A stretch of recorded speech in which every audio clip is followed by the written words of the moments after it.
তোমরা কি জানো তরমুজের যে খোসাগুলো আমরা না খেয়ে ফেলে দিই সেগুলো দিয়েও তৈরি করা যায় দারুণ একটা রেসিপি।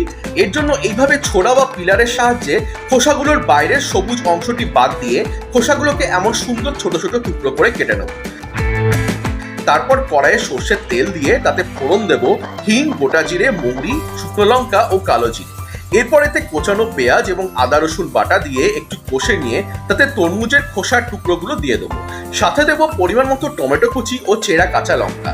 এটাকে একটু ভাজা ভাজা করে এতে একে একে দেব পরিমাণ মতো নুন, চিনি, লাল লঙ্কা ও ধনের গুঁড়ো। মিনিট খানেক কষানোর পর এতে অল্প জল দিয়ে ঢেকে লো ফ্লেমে ফুটতে দেবো আরো 2-3 মিনিট।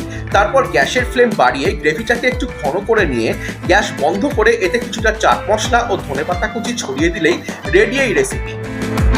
গরম গরম ভাতের সাথে একাই জমিয়ে দেবে এই পদটি, যেটা লাউয়ের কোনো রান্নার থেকেও অনেক বেশি টেস্টি।